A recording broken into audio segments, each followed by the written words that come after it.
connais les séries télévisées. J'ai pas la télé, vieux.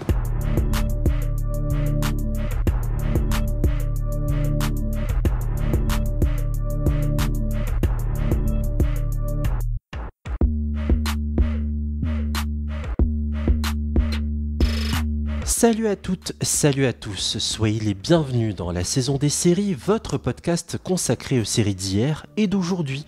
Je m'appelle Junior, je suis comme à chaque fois très heureux de vous retrouver, j'espère que tout va bien de votre côté. Ma complice du jour, vous aviez pu l'entendre dans le tout premier épisode de la saison des séries qu'on a lancé il y a 3 ans maintenant. Je suis ravi de retrouver dans ce nouvel épisode Alexandra. Salut Alex. Salut Junior, tu vas bien ?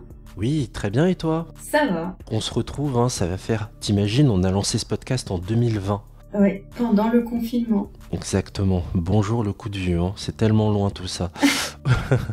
Au programme aujourd'hui, pour la toute première fois, ici, on va évoquer une série en format court, State of the Union, série anglaise où l'on retrouve à la création Nick Hornby et à la réalisation Stephen Frears. Cette fiction, dont les épisodes durent en moyenne 10 minutes, est disponible gratuitement sur la plateforme arte.tv depuis le 5 mai dernier. Que valent les 10 premiers épisodes de la saison 1 ? Des éléments de réponse avec Alex, juste après un premier extrait. Oh, hello. Hello, you two. Hello. Stay for a drink. Another time. There is a good reason for it. Marital therapy. Spot of infidelity. Not me. I cannot believe you just did that. No, me neither. We've only got a few minutes. We haven't even agreed on where to begin. Oh, they're out. They've just been given a right counselling. I mean, is that really what we want? Before we go, is it a man or a woman? It's a woman. And I'm gonna get slaughtered. Why won't you slaughter me? Feminism. Underneath it all, I love you. Underneath it all. Sex is the one thing that separates you from everyone else in my life. Well, nearly everyone. Si vous n'avez pas vu la série State of the Union, sachez que ce podcast contiendra des spoilers, donc je vous invite à d'abord regarder la série gratuitement sur arte.tv et ensuite revenir nous écouter dans cette émission. Voilà, vous êtes prévenus. State of the Union, c'est l'histoire de Louise et Tom, un couple à la dérive que l'on suit chaque semaine quand ils sont posés tranquillement dans un pub dans les 15 minutes qui précèdent leur rendez-vous hebdomadaire chez leur thérapeute conjugal. Chaque épisode nous raconte ainsi la vie de ce couple, comment ils se sont rencontrés et ce qui les amène aujourd'hui à bientôt peut-être se séparer. Cette fiction est l'adaptation du livre de Nick Hornby, State of the Union, A Marriage in 10 Parts, un mariage en 10 actes. Au casting, Rosamund Pike. Rosamund Pike, vous avez pu la voir dans un James Bond, époque Pierce Brosnan meurt un autre jour, dans Orgueil et préjugés, dans Radioactive, l'histoire de Marie Curie, et bien sûr Gone Girl, David Fincher, ou encore I Care a Lot, c'est un film sur Netflix. Et Chris O'Dowd, qui est son binôme dans la série, son mari, Chris O'Dowd, il a joué dans Mes meilleurs amis, The Hit Crowd, et surtout, ça va parler à Alex, il a joué dans Girls, le personnage de Thomas John. Oui, évidemment. Allez, une question toute simple pour commencer. Qu'est-ce qui a fait que tu es allé mater cette série plutôt confidentielle, toi, Alex ? Il se trouve que je traîne régulièrement sur Arte. J'adore Arte, un peu pour tout ce qu'il propose. Et si tu te souviens, Junior, j'avais présenté Mum, qui était une autre série britannique que j'avais chopée sur Arte. Et nous avions aussi présenté ensemble En Thérapie, qui était diffusée sur Arte. Donc voilà, Arte, c'est génial, regardez Arte. Et justement, en fait, quand j'ai vu qu'il y avait cette série, j'ai pensé à Mum, puisque Mum, c'est une série britannique, c'était un format sensiblement similaire. Et En Thérapie, ça parlait de psychologie, et là, bim boum bam, ça parle un peu des deux, en fait. C'est comme si t'avais Mum transformé En Thérapie. Et je me suis dit, mais c'est génial, c'est tout ce que j'aime, en fait. Et j'ai franchement pas été déçue parce que je pense que j'ai tout regardé d'un coup. D'accord. Justement, moi, ce qui m'a fait regarder cette série, c'est que je l'avais noté dans ma watchlist, dans ma liste de séries à mater, et elle avait été diffusée en compétition à Série Mania dans l'édition juste avant la crise du Covid. Et puis, comment ne pas regarder un programme, un projet dans lequel apparaît Rosamund Pike. C'était pour elle que je voulais y aller. Je me l'étais mis dans un coin de ma tête, mais je ne l'avais pas regardé. Et mine de rien, il a fallu attendre 4 ans avant qu'elle arrive enfin. Donc c'est vraiment surtout pour elle que je voulais regarder. Et bien sûr, Alex vient de le dire, pour En Thérapie. C'est intéressant d'avoir regardé En Thérapie. Et au lieu d'avoir ce truc classique qu'on a pu voir dans de nombreuses fictions, je pense par exemple à Mafia Blues aussi, d'avoir des personnages principaux en consultation chez un thérapeute, un psy. Là, on a, mais qu'est-ce qui se passe avant? Donc le parti pris est plutôt malin en fait. C'est ce qui m'a attiré le plus dans le synopsis. Allez, globalement, qu'est-ce qu'on a pensé de cette série? Qu'est-ce que tu en as pensé, Alex, de cette série? Bah écoute, moi j'ai beaucoup aimé pour la regarder d'un coup, et puis le format court, c'est quand même cool. Quand on n'a pas le temps, on est content de se dire ah bah j'ai réussi à mater une série dans sa totalité en très peu de temps, et en plus on s'ennuie jamais puisque c'est tellement bien joué, c'est tellement bien écrit, c'est même merveilleusement bien écrit. On va en parler tout à l'heure, c'est bourré de métaphores filées. C'est un régal. Et puis Stephen Frears quand même quoi. D'ailleurs j'ai regardé tout à l'heure, il va bientôt avoir 82 ans. Waouh. Oui. Et bon, sa réputation n'est plus à faire. Moi je me suis dit, je partais un peu les yeux fermés, je me suis dit ça sera de qualité, et j'ai eu une très très bonne intuition, j'ai adoré. Moi j'aime plutôt bien la série. Alors, il faut s'accrocher. Parce que le seul bémol où je dis pas, je suis pas dans l'adoration, que je la trouve pas géniale, c'est que peut-être est-elle un poil bavarde. Peut-être aussi que j'ai focalisé dessus parce que pour la commenter pour vous, amis auditrices et auditeurs, il fallait prendre des notes. Donc ça demande une concentration sur la prise d'information qui est assez lourde, et peut-être que ça joue contre elle. Mais les acteurs sont tellement bons, la complicité entre eux est tellement forte. Là, c'est le travail de casting qui a payé. Et oui, une écriture, une mise en scène, une sobriété, une simplicité aussi qui fait du bien. Moi, c'est ça qui m'a frappé. Donc j'avoue que State of the Union est très sympa à observer comme objet un peu à part comme ça. C'est assez solide, je confirme. Il y a pas assez de séries comme ça, je trouve.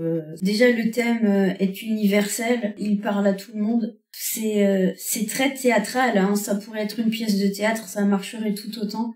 Moi, j'adore ça. Et puis cette espèce de huis clos comme ça, et des habitudes aussi au fur et à mesure de la série. Moi, j'adore en fait.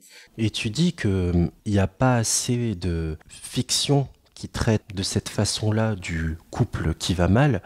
Est-ce que justement tu as quand même eu des références sérielles ou cinématographiques qui te sont venues à l'esprit quand tu regardais State of the Union? J'ai tout de suite pensé à En Thérapie, évidemment. Je me suis dit que le couple aurait très bien pu aller consulter, c'est chez Diane, c'est ça? Ouais. Après, sinon, là comme ça, non, j'ai pas le souvenir. Et c'est pour ça, en fait, je trouve que c'est pas un thème facile à aborder, mais c'est quand même un thème qu'on aborde de plus en plus, et qui a son public. Complètement. Et c'est marrant parce que après, nous évidemment, quand on fait un podcast régulièrement, on suit un peu tout ce qui sort.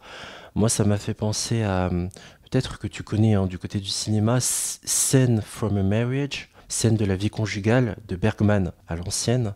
Je te parle de ça parce qu'il y a eu un remake en série d'Haggai Levy. Haggai Levy, c'est le monsieur créateur, producteur de séries israélien qui a créé Betty Pool, adapté en France En Thérapie. Oui. Et il a fait Scene from a Marriage avec Jessica Chastain et Oscar Isaac, qui dispose sur OCS et qui raconte pareil comment un couple se délite. Donc si vraiment cette thématique vous intéresse, allez voir aussi cette série, je ne l'ai pas vue. Pour le coup, ce qu'on a regardé, c'est très comédie. Scene from a Marriage, c'est plus dramatique. Je pense que c'est pas mal aussi comme fiction à aborder. Avant de creuser State of the Union, c'est important pour ceux qui n'ont pas vu la série, de décrire la personnalité de Louise et Tom. Quels mots on pourrait poser sur leur faconde, sur ce qu'ils sont dans la vie? Louise, c'est une femme plutôt active, un peu working girl sur les bords, un esprit plutôt scientifique, hein. Elle est gérontologue de profession. Tom, de son côté, bon, il est beaucoup plus bohème, beaucoup plus côté littéraire et artiste. D'ailleurs, sa carrière est à l'arrêt, il est actuellement sans emploi. Et on peut imaginer qu'en fait, cette grosse différence de carrière à ce moment-là de leur vie est un obstacle en fait à leur vie de couple. Parce qu'en plus, à un moment, je ne sais pas si tu te souviens, il admet tout simplement qu'en plus de faire vivre le foyer, elle fait tout à la maison, elle fait la cuisine, etc.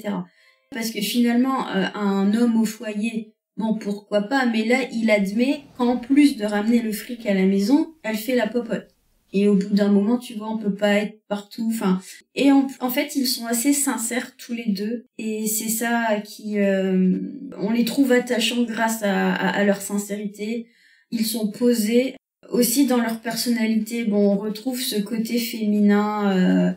de l'autoculpabilité en fait. Elle se prend la responsabilité de ce couple qui part en éclat et lui il va dans ce sens et il l'afflige en fait. Et ça malheureusement c'est encore un gros stéréotype dans les couples. Look, I had an affair. Are you not consoled that it was only 4 times, not 40?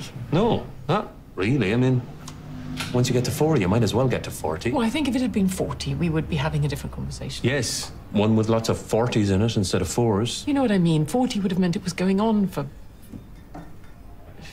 I'd like you to finish that sentence. How long would it have taken you to get to 40? This is a ridiculous conversation. No, I'm just looking for an approximate rate so we can calculate frequency as well as number. Why? Comparison. There is no comparison. It's like comparing a 25-yard dash with a marathon. En gros, c'est vous prenez le couple, vous le mettez dans une piscine, l'un des deux a merdé. Donc ici dans ce couple, c'est Rosamund Pike, Louise qui a merdé. Et dans cette piscine dans laquelle est plongé le couple, en fait, son mari n'arrête pas de lui mettre la tête sous l'eau en lui disant oui. T'as merdé, t'as merdé, t'as merdé. Le cœur de l'histoire, c'est ça. Hein, elle a eu une liaison et voilà, il y a des piqûres de rappel bien senties de la part de son mari. Alors je sais pas si c'est le cœur de l'histoire cette liaison, c'est plutôt la goutte qui vient faire déborder le vase parce que leur couple n'allait plus du tout, c'était déjà un carnage et on va dire que c'est le point de départ de la thérapie. En fait, c'est suite à cet adultère qu'ils décident ensemble de consulter. Et de creuser les raisons pour lesquelles ils en sont arrivés là, en l'occurrence l'absence de relations sexuelles entre eux. Oui, dont Louis souffre, mais lui, il a pas l'air vraiment d'en souffrir, ou alors il le montre pas ou différemment. Mais lui, il ne voit pas où est le problème et il pense pas que ce soit un prétexte pour aller voir ailleurs, justement. Tu viens de souligner que c'est très classique, le fait qu'on dépeigne comment l'infidélité vient polluer la vie de couple. Mais ça t'a plu ou pas ? Est-ce que t'as trouvé ça trop banal ou est-ce que t'as été surpris par certains endroits dans cette façon de parler de l'infidélité dans le couple ? Alors, je trouve que c'est une façon intéressante d'aborder... parce qu'il y a quand même une certaine dédramatisation de l'adultère. Mais en fait, ça dépend aussi des épisodes. Il me semble que c'est vers la fin du premier où Louise dit que ça c'est immoral. Enfin, je sais plus quel terme elle utilise, mais c'est proche. C'est immoral un peu ce qu'elle a fait. Mais à d'autres moments, par exemple, Tom dit « Oui, mais on pourrait aller au-delà de ça et un jour notre vie intime reprendra. » Donc ça veut dire qu'il n'est pas totalement fermé au pardon, en fait, qui pourrait faire en sorte que son couple redémarre ou reparte sur de bonnes bases. Et c'est ça qui est très très intéressant. On ne vient plus condamner l'adultère comme si c'était le pire crime dans un couple. Et ça, c'est quand même bien amené. Et à un moment, c'est lui, Tom, qui évoque la raison. Et il lui demande « Mais c'était qui déjà le philosophe de la raison ?» Et puis le moment où moi, comme si tu joues à Question pour un champion, tu vois. Et moi, c'est quand j'ai dit « Ah, c'est Kant !» Il a dit « Ah oui, c'est Kant !» Et du coup, ça m'a fait rire parce que je me suis dit « Purée, on a les mêmes rêves, c'est pas possible !» Et à un moment, il veut vérifier sur Google. Et là, elle lui dit non, mais c'est pas le moment. Enfin, c'est pas. Et je me dis, mais ça, c'est des manies aussi dans un couple parfois. L'un qui veut toujours vérifier ou avoir raison. Et en plus, là, on parle de la raison, donc c'est à double sens. ça peut agacer l'autre, en fait, le fait de vouloir tout le temps être connecté, regarder, vérifier, etc. Et le fait d'avoir raison, en fait. Parce que des fois, on se demande si c'est pas pour bouffer l'autre et être en compétition. Alors qu'il devrait pas y avoir de compétition de ce style dans un couple, mais chez certains couples, c'est un jeu, en fait. Comme quoi, on a les références qu'on mérite. On focalise pas sur les mêmes choses, Alex et moi. Toi, t'as retenu tout l'aspect philosophique. Moi, j'ai adoré la métaphore sportive Avec utilisée Bolt. par Tom. Ouais. À base de... En ce moment, notre couple, c'est Usain Bolt qui souffre d'une blessure, un claquage à l'aine. C'est génial, cette métaphore. Usain Bolt blessé, certes, mais à la reprise, on remettra le turbo. Ça, j'ai beaucoup aimé. Il y a quand même un espoir que le couple se remette ensemble des deux côtés. Et ça c'est la conclusion de la métaphore, parce qu'en fait, c'est une métaphore filée sur les Jeux. À un moment, il dit non, elle lui dit non, mais on arrête avec les Jeux Olympiques. En gros, elle dit que son couple avec Tom, c'est un marathon, et elle compare son infidélité à un sprint. Parce qu'à un moment, Tom est un peu dans un bad mood où il va essayer de poser des questions un peu malsaines. Il veut savoir combien de fois elle l'a trompé, sur quelle fréquence, etc. Et c'est à partir de là qu'elle trouve cette métaphore du sprint et du marathon. Et ensuite, il conclut sur le Bolt blessé qui serait leur relation en ce moment. It is my second, though. You're entitled to two. When you want a pee break, I hope so. I'll make it last as long as I can. it'll seem like you've been for a poo. Oh, hell. I'll announce right at the beginning that I can never poo in someone else's house. I think I could say just about anything today and you'd laugh. Within reason. Let's not test that theory out. There's the difficulty, though. What constitutes reason? There's a talking point.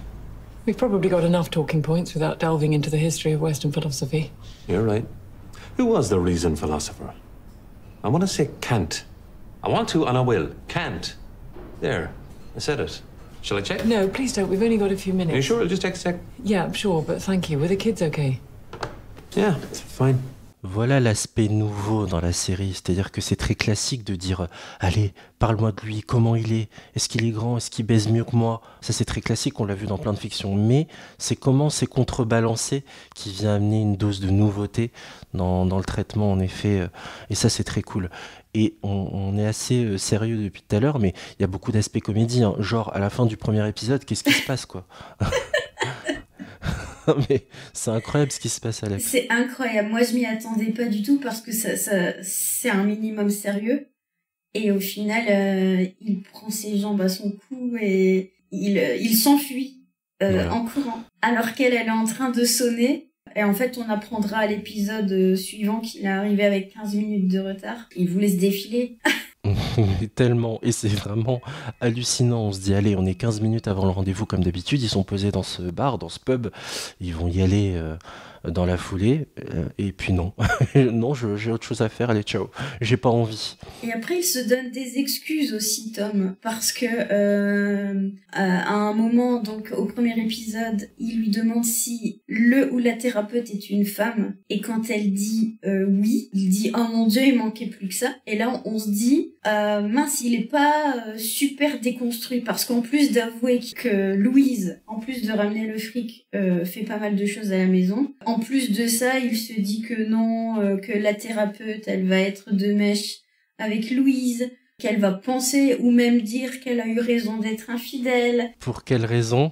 Féminisme. Oui, alors qu'en fait, il est loin du compte. Enfin, je sais pas s'il existe des thérapeutes féminins qui, par féminisme, vont donner raison à la dame dans le couple, tu vois. Mais c'est là que tu te dis, en fait, il y a encore beaucoup à déconstruire, même chez les mecs qui sont censés être un petit peu un télo sur les bords. Et moi, ça me rassure pas du tout.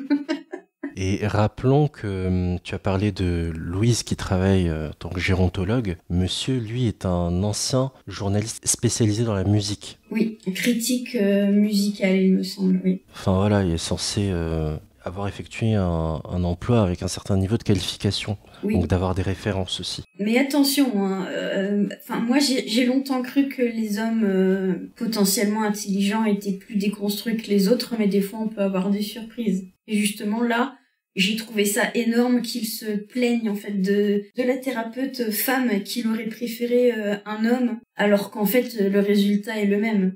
Quand tu dois te confier sur ton intimité, en face de toi, c'est ni un homme ni une femme, c'est quelqu'un, tout simplement. Pour rester dans ce sillon-là, il y a quand même un thème central aussi, c'est la communication, l'absence de communication ou le fait de mal communiquer.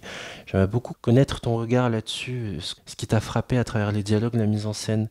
Justement, le fait d'employer des métaphores filées, on dirait que ça aide le dialogue. À un moment, il est question de comparer leur relation à une maladie. Et donc, il est question de choisir entre si ce qu'ils vivent, c'est un cancer ou Ebola. S'il est préférable de mourir soudainement avec une crise cardiaque ou lentement en agonisant. Louise dit qu'en fait, dans un couple, il n'y a pas de mort subite. C'est forcément long et agonisant et c'est drôle en fait parce que tu te dis mais quelle horreur en fait. Parce que pire qu'une rupture ou qu'une crise dans un couple, j'imagine que développer un cancer c'est l'horreur suprême, tu vois. Bien sûr. Et au final, c'est parce qu'ils arrivent à dédramatiser et à poser des mots, alors certes ce sont des métaphores, que le dialogue devient constructif. Oui, et il y en a régulièrement. Parfois l'humour, on le sait, aide à faire passer des choses plus difficiles.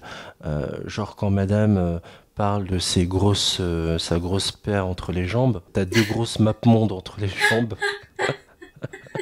C'était pas mal ça. Là on est vraiment dans ce truc de rappel à la virilité justement. Et d'ailleurs on bascule de cette blague à la confession du genre madame sous-entend qu'en fait je t'aime comme tu es, même si t'as pas, et heureusement que t'as pas des grosses parties génitales parce que ça me plairait pas quoi. T'as pas besoin de ça pour me plaire. Voilà, le ballon de baudruche, on le redégonfle là et on lui dit non mais ça sert à rien d'être trop viril, c'est pas grave. I can't remember the last time we didn't speak sarcastically to each other. Last week, in here, when you apologized and so on, I rather liked it. So I'm not allowed to make jokes about your giant balls. You were being sarcastic about me not having giant balls. If I had giant balls and you were making jokes about those, then fine, but you weren't. You were suggesting quite the opposite. And I'm not allowed to because I'm the one who's responsible for us being here. Exactly. Gotcha. Would you like me to tell you have giant balls? Is that what this is about? I mean, sincerely, is that where this is coming from? No. I mean, who wants giant balls? That's not something you're interested in, is it? God, no. I wonder if anyone is. Well, there's probably a website. There is for most things. Il y a beaucoup de moments quand même où ils n'ont pas besoin de communiquer. Alors tu disais qu'il y a beaucoup de blabla, c'est très bavard comme série. Mais en même temps, il y a une conversation non verbale à interpréter entre les prises et ce verre de vin blanc pour elle et cette bière pour lui qui est récurrente. C'est le début de chaque épisode. Et rien que ça, en fait, ça parle, en fait. C'est des petites habitudes, ils se connaissent. Ça fait à peu près 15 ans qu'ils sont ensemble, quelque chose comme ça. Et lui, c'est qu'elle prend toujours du blanc. Et elle, c'est qu'il prend toujours une bière. Et selon les épisodes, c'est le premier qui commande pour l'autre. Et il y a un moment, ils ne savent pas que qui des deux ne s'est pas rendu compte, qu'elle n'était pas ou qu'il n'était pas encore arrivé. Et au final, ils se sont commandés la même chose pour l'autre et pour soi-même. Donc 2 verres chacun. Voilà, et ils se retrouvent avec 2 verres chacun.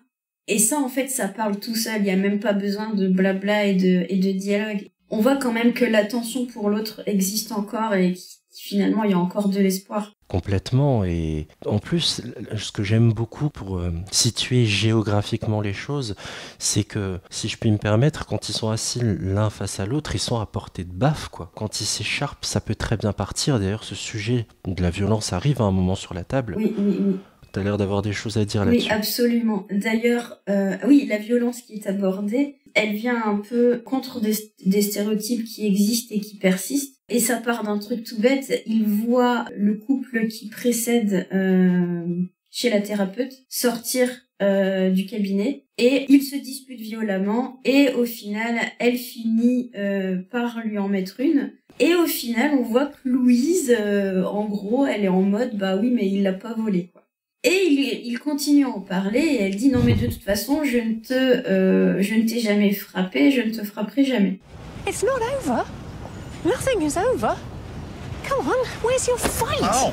What do I need to fight for? Well, do not go gentle into that good night. It's not even night, for Christ's sake. It's bloody mid-afternoon. Fight for your life. Fight for your marriage. Fight for work. Fight to be less fucking miserable. Come on, fight! Oh, shit. You all right? I think I might have broken my wrist. Sauf que, spoiler alerte, ça arrive, elle va le pousser violemment, il tombe, il se blesse, et au final on va se rendre compte que la blessure elle était pas si grave que ça, mais c'est quand même pousser l'autre de manière très très violente, et là pour le coup c'est la femme qui est plus violente que l'homme. Et je trouve ça intéressant quand même d'avoir abordé la chose sous cet angle-là dans cette série. Comme tu viens de l'évoquer, après avoir vu cet autre couple, il y a madame qui frappe monsieur au visage. Les deux, ils en rajoutent beaucoup, quoi. Au basket, on parle de flopping, c'est-à-dire l'art d'en rajouter une couche quand tu reçois un choc ou que t'es bousculé. Genre, tu tombes par terre comme si tu tombais sur ton clic-clac, quoi. On parle de flopper. Donc, tu vois, il y a quand même cette capacité aussi d'en faire des caisses là où il n'y a pas besoin. Et je trouve quand même que dans l'écriture, on n'épargne pas tout à fait les mecs là-dessus, même si... Concernant Louise et Tom, c'est madame qui a priori a le mauvais rôle puisque c'est elle qui a fauté. Oui, et d'ailleurs, elle dit, dès qu'elle voit le couple qui sort se disputer et la femme qui met une baigne à son mari, Louise dit on dirait un match de foot. Donc, est-ce que finalement, elle y voit de la banalisation inconsciente de la violence? Parce que dans certains matchs de foot, bah oui, on peut se pousser, on peut se faire des coups bas, et on minimalise en fait, mais c'est une forme de violence comme une autre, physique en plus. Rappelons que la série est sortie en 2019 en Angleterre sur Sundance TV, et en 2019, on est quelques mois avant le vote final du Brexit. Voilà quelque chose qui revient pas mal dans la série. J'aimerais beaucoup savoir si ça t'a plu, Alex, la façon dont t'es injecté le Brexit dans State of the Union. Oui, alors moi, ça m'a fait rire. Tom avoue à Louise qu'il a voté pour le Brexit. Et elle est complètement choquée. Elle l'accuse d'être un peu facho sur les bords. Elle lui dit que tout est de sa faute, presque. Enfin, elle exagère. Et la question politique dans un couple, des fois, ça fait vraiment débat. Est-ce qu'on est capable, en fait, d'avoir une relation durable avec quelqu'un qui est opposé dans les idées politiques? Et puis, oui, le Brexit, c'est aussi une autre métaphore, puisque cette série, on l'aura compris, elle est bourrée de métaphores. C'est une séparation plutôt bon enfant, qui voulait bien se passer, mais au final, ça a quand même des répercussions.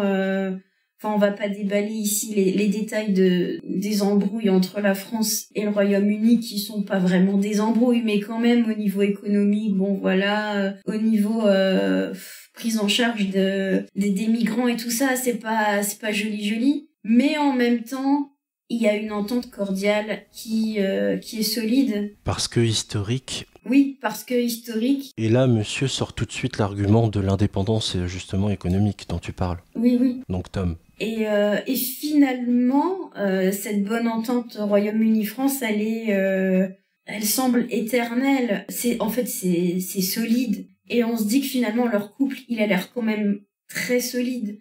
Même s'il avoue qu'à la base, ils n'avaient rien en commun, ou presque, lorsqu'ils se sont rencontrés.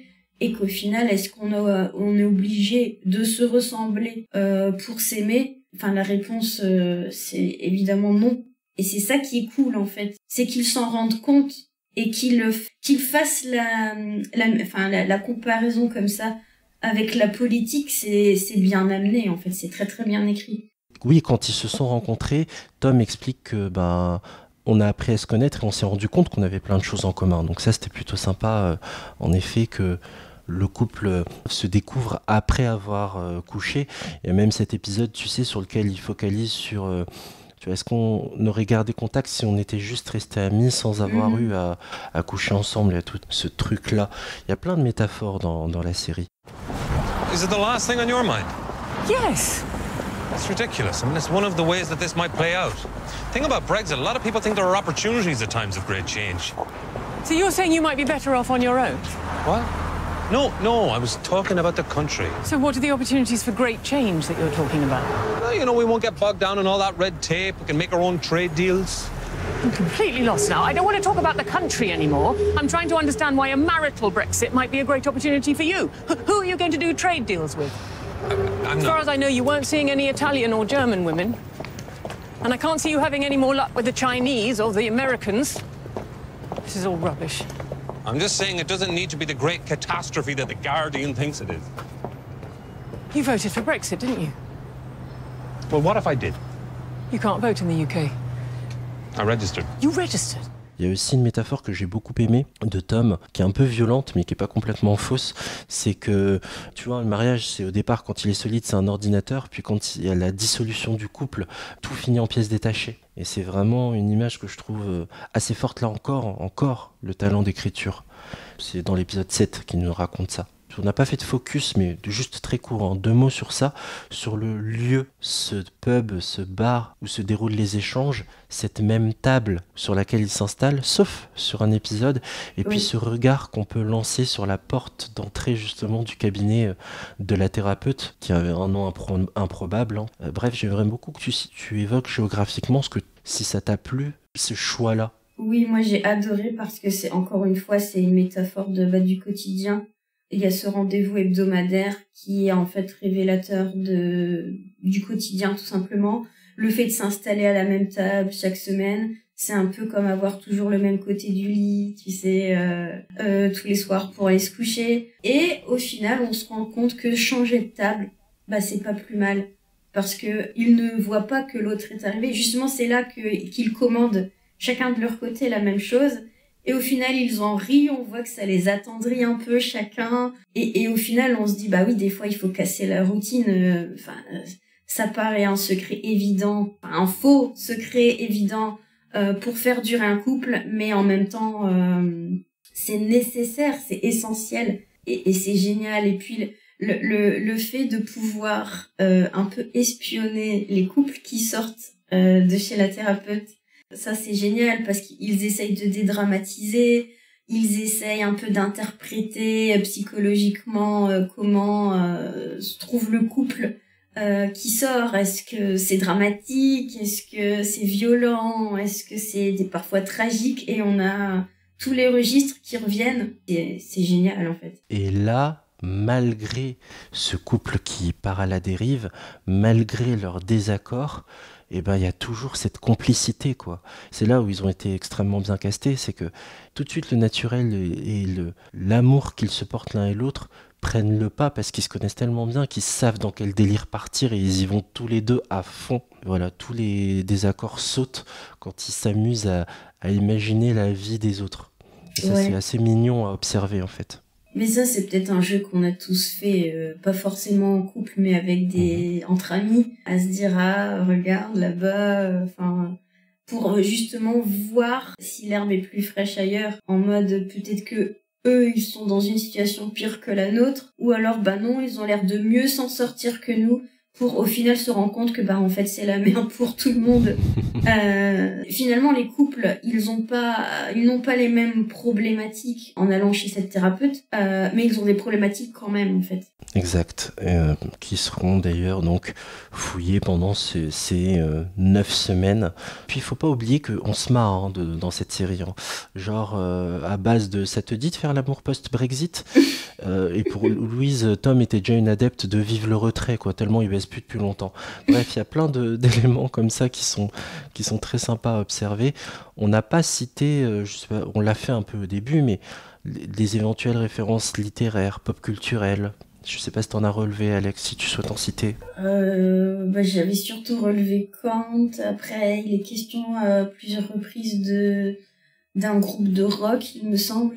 Je sais plus lequel. De rock, ça m'en revient plus, tiens. Moi, j'avais noté dans les séries Call the Midwife, dont il parle. Qu'est-ce que j'avais noté encore? Games of Thrones aussi, il me semble. Oui, il cite Game of Thrones, en effet. Et il me semble qu'à ce moment-là, elle dit oui, enfin, quand ça passe. They're completely fucked. As in exhausted or as in there's no future in the relationship? Well, both. Look at them. I mean, is that really what we want? To totally fuck our relationship? I mean, it's not like there's nothing of it left. No, of course not. I mean, we've got 2 kids, for one thing. Exactly. And Crosswords. yes, And Game of Thrones. when it's on. I guess what I'm saying is I didn't think we had the kind of marriage that needed poking around in. Poking around in. I suppose it's a medical metaphor. C'est pour moi peut-être un peu le seul bémol de la série. Elle est très bien, hein, mais waouh, faut s'accrocher. Et aussi, d'ailleurs, Alex, ça me fait penser, peut-être, mais ça, je peux pas trop leur en vouloir parce que dans Un pilote presque parfait, on est les champions là-dessus. Peut-être un poil trop de digression. Peut-être eux-mêmes, d'ailleurs, ils se rendent compte. Ils se disent stop les digressions.